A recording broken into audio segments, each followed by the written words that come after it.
I'm installing an air vent whole house fan model WH242MLX. This is a 24-inch direct drive house fan. Inside the box it comes with the fan and the shutters as well as mounting hardware.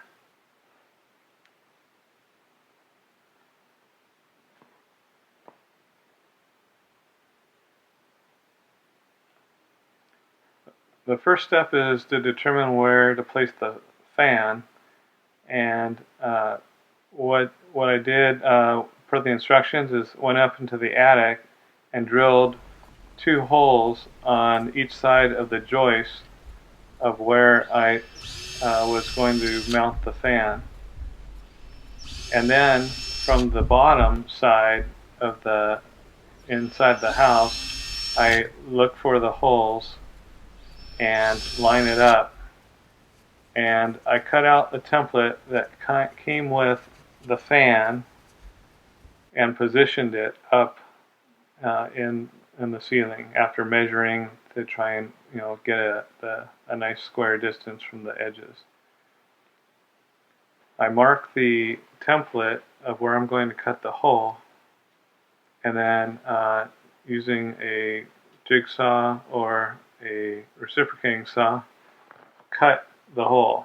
I first started with the jigsaw and then switched to a reciprocating saw.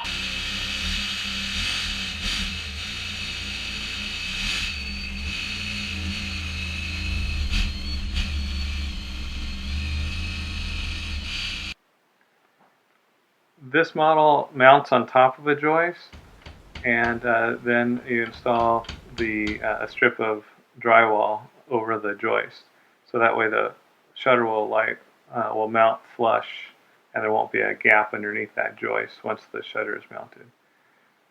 I modified the instructions. Rather than mounting the fan on top of the joist, I built a box around where the fan was to rest on, and then after I framed this in, I installed another 2x6 framing on top of this, so that way the attic or the fan would sit up into the attic higher up, and thus be a quieter operation than if the fan was mounted directly on the joist. This is a direct drive model, which is known to be tends to be louder than belt-driven models. So this technique is what I've used to try and alleviate and mitigate some of the extra noise from this, being a direct drive.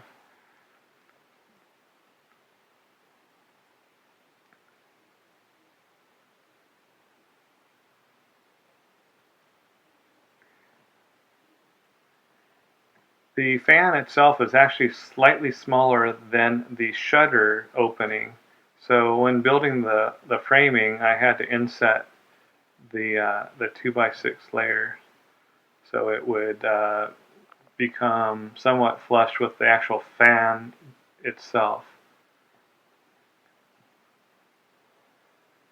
So then I position the fan up on top of the box, make sure it lines up and everything. I installed a timer switch and a high-low switch. This is a high-low. There's 2 speeds on this model. It has a high and a low, and it came with a pull cord string to turn it on and off and to change the speeds. However, I bypassed that and used a wall switch instead. I caulked the gaps where there was openings between the wood,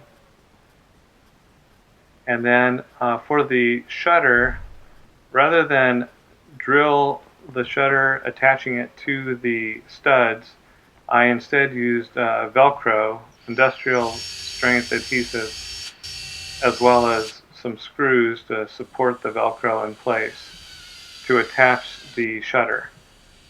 This way I can remove the shutter at a later time, and I can actually go up into the attic through this opening.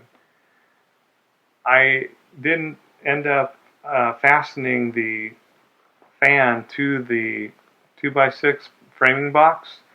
It's just resting on there with gravity, and it is seems to be pretty stable and stationary.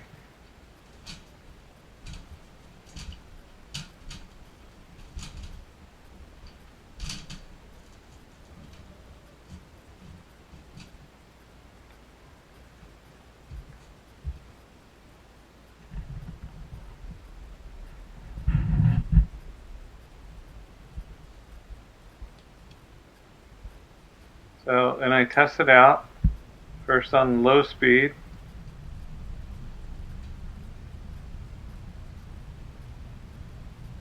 And it works.